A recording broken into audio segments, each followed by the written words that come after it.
வருகின்ற 2027ஆம் ஆண்டு மத்திய அரசும் ஆர்பிஐயும் இணைந்து பாலிமர் பிளாஸ்டிக் பண நோட்டுகள் வந்து பார்த்தீங்கன்னா இந்தியாவில் லான்ச் பண்ண போகிறாங்க.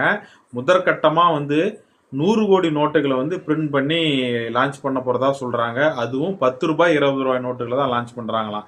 அவங்களுடைய மொத்த டார்கெட் வந்து பார்த்தீங்கன்னா 200 கோடி நோட்டு. சோதனைக்காக 100 கோடி நோட்டை வந்து பிரிண்ட் பண்ணி லான்ச் பண்ணுறதாவா மத்திய அரசிடம் வந்து ஒப்புதல் வாங்கியிருக்கு ஆர்பிஐ. சரிங்களா?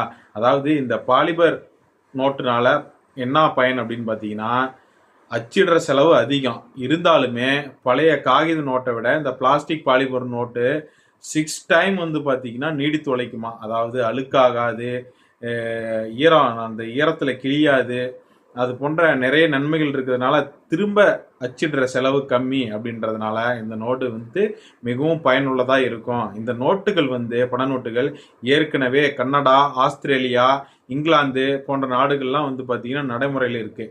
இதனுடைய பாதுகாப்பு அம்சங்கள்லாம் வந்து பார்த்தீங்கன்னா சிறப்பாக இருக்குது அப்படின்னு சொல்கிறாங்க. ஏன்னு கேட்டிங்கன்னா டிரான்ஸ்பரண்ட் விண்டோ, அந்த தூக்கி பார்த்து நோட்டை தூக்கி பார்த்தோம்னா அந்த காந்தியை வந்து டிரான்ஸ்பரண்டாக தெரியுமில்ல, அது மாதிரி. அதுவும் இல்லாத 3D ஹாலோகிராம்ஸ், மைக்ரோ லெட்டர்ஸ்லாம் வந்து பார்த்தீங்கன்னா பிரிண்ட் பண்ணியிருக்காங்களாம். அதனால் ஈஸியாக எளிதில் இது வந்து கள்ள நோட்டாக பிரிண்ட் பண்ண முடியாது அப்படின்னு மத்திய அரசு ஆர்பிஐயும் வந்து பார்த்தீங்கன்னா விளக்கம் கொடுத்துருக்காங்க. அதே சமயம் பழைய நோட்டுகளை வந்து பார்த்தீங்கன்னா மதிப்பிழக்க செஞ்சுருவாங்களா அப்படின்னு நிறைய பேர்த்துக்குள்ள சந்தேகம் இருக்கும். அப்படிலாம் கிடையாது.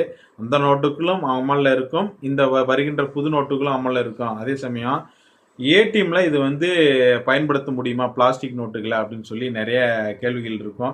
கட்டாயமாக பயன்படுத்தலாம். இது வந்து நோட்டு லான்ச் ஆனதுக்கப்புறம் ஏடிஎம் மிஷினில் ரீகாலிபிரேஷன் வந்து பார்த்திங்கன்னா கொஞ்சம் மாற்றி அமைச்சாங்கன்னா கட்டாயமாக இது வந்து நடைமுறைப்படுத்தலாம் அப்படின்னு சொல்லி அரசாங்க தரப்புலேயே விளக்கம் கொடுத்துருக்காங்க. நிறைய மக்களுக்கு ஒரு சந்தேகம் இருக்கும், கவர்மெண்ட்டே பிளாஸ்டிக் பைகளை வந்து யூஸ் பண்ணக்கூடாது அப்படின்னு சொல்கிறாங்க. இருந்தாலும் கவர்மெண்ட் ஏன் அந்த பிளாஸ்டிக் நோட்டை வந்து நடைமுறைப்படுத்துகிறாங்க அப்படின்ற கேள்விகளும். அதாவது இந்த பண நோட்டுகள், பிளாஸ்டிக் பாலிமர் பண நோட்டுகள் வந்து பார்த்தீங்கன்னா ரீசைக்கிளபிள், ஓகேவா? குறிப்பிட்ட வருடங்களுக்கு பிறகு சேதம் ஆயிடுச்சுன்னா அந்த பழைய நோட்டுகள், பாலிமர் நோட்டுகளை அவங்க ரெக்கவர் பண்ணி அதை வந்து க்ரஷ் பண்ணி புதிய பாலிமர் பிளாஸ்டிக் நோட்டுகளாக வந்து கன்வெர்ட் பண்ணிடுவாங்க. ஆகையால் இதனால் சுற்றுச்சூழலுக்கு எந்த ஒரு கெடுதலும் ஏற்படாதுன்னு சொல்லி அரசு தரப்பும் ஆர்பிஐயும் விளக்கம் கொடுத்துருக்காங்க. இது போன்ற சுவாரஸ்யமான இன்ட்ரெஸ்டிங்கான தகவல் நீங்கள் தெரிஞ்சுக்கணும் மீண்டும் அப்படின்னு நினச்சிங்கன்னா நம்ம சேனலுக்கு சப்போர்ட் பண்ணுங்கள்.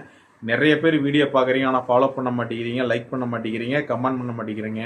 கட்டாயமாக நீங்கள் இதெல்லாம் செஞ்சீங்கன்னா தான் எனக்கு அடுத்தடுத்து வீடியோ போடுறதுக்கு எனக்கு ஒரு இன்ட்ரெஸ்ட்டாக இருக்கும். அதனால் நம்ம சேனல் லைக் பண்ணிட்டு, ஷேர் பண்ணிட்டு, சப்ஸ்கிரைப் பண்ணுங்கள், ஃபாலோ பண்ணுங்கள். அடுத்த வீடியோவில் சந்திப்போம். டாடா, பாய் பாய், சி யூ.